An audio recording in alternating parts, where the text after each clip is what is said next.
मुंबई के एक नामचीन एमबीए कॉलेज में पढ़ने वाले दो बच्चों की ड्रग ओवरडोज की वजह से मौत हो गई है। 11 अप्रैल को मुंबई के नेस्को सेंटर में एक कॉन्सर्ट का आयोजन किया गया था, जिसमें ऐसा बताया गया है कि लगभग 25 से ज्यादा बच्चे एक कॉलेज के इस कॉन्सर्ट में आए थे और इसी दरमियान उन्होंने कुछ ड्रग कंज्यूम किए, जिसकी वजह से उनकी तबीयत बहुत ज्यादा खराब हो गई और इसी वजह से कॉलेज में पढ़ने वाले एक लड़के और एक लड़की की मौत हो गई। वहीं एक लड़की जो कॉलेज में पढ़ती है उसकी हालत काफी ज्यादा गंभीर बताई जा रही है और इस वक्त वो हॉस्पिटल में एडमिट है, उसका इलाज किया जा रहा है। पुलिस ने जिन बच्चों के बयान दर्ज किए हैं उसके आधार पर फिलहाल पुलिस इन्वेस्टिगेट कर रही है और ये पता लगाने की कोशिश कर रही है कि बच्चों ने जो ड्रग कंज्यूम किया वो कौन सा था। शुरुआती जांच में पुलिस को ये अंदेशा है कि एमडीएमए उन्होंने कंज्यूम किया है, क्योंकि जो शुरुआती बयान उन्होंने स्टूडेंट्स के दर्ज किए हैं, जो नेस्को सेंटर में काम करने वाले लोगों के बयान दर्ज हुए हैं, उसके मुताबिक ये बात तो पूरी तरह से पुख्ता होती है कि बच्चों ने इनलीगल ड्रग्स कंज्यूम किए, लेकिन उन तक ये ड्रग पहुंचा कैसे। और ये जो नशे की खेप है एक ऐसी लोकेशन पर पहुंचती है जहां पर सिक्योरिटी काफी ज्यादा टाइट है।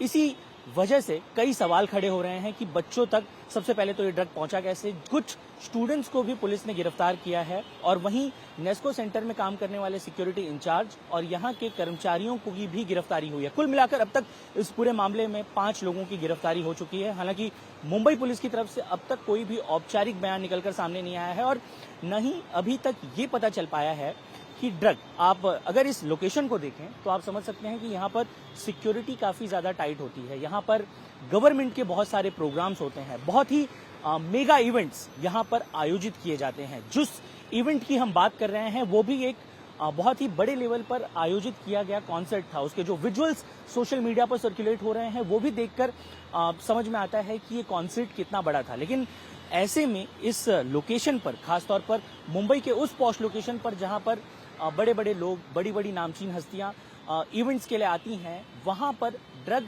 पहुंचा कैसे, सबसे बड़ा सवाल ये है, जिसकी पुलिस अभी जांच कर रही है। जिन आरोपियों को गिरफ्तार किया गया है उन्हें 3 दिनों की पुलिस हिरासत में भेजा गया है और पुलिस इस मामले में लगातार बयान दर्ज कर रही है और जांच में जुटी हुई है। दिनांक 11/4/2026 को सैटरडे नाइट नेस्को हॉल क्रमांक 5 में एक प्रोग्राम आयोजित किया गया था, techno 9x9 wear house addition. ये जो प्रोग्राम है वो नेस्को और इंस्पायरिंग टाई कंपनी, इन दोनों ने आयोजित किया था। इस प्रोग्राम के दौरान 3 जो पार्टिसिपेंट है उनको अनईजी फील हो रहा था, उसकी वजह से उनको हॉस्पिटलाइज किया गया था। उसमें से 2 लोगों की डेथ हुई है, एक जो है वो स्टेबल है, उनके ऊपर उपचार शुरू है। इस प्रकरण में वनराई पुलिस स्टेशन पर एक गुना दाखिल किया गया है। अभी तक के इन्वेस्टिगेशन में 6 आरोपियों को अटक किया गया है और जो फर्दर इन्वेस्टिगेशन है वो अभी शुरू है।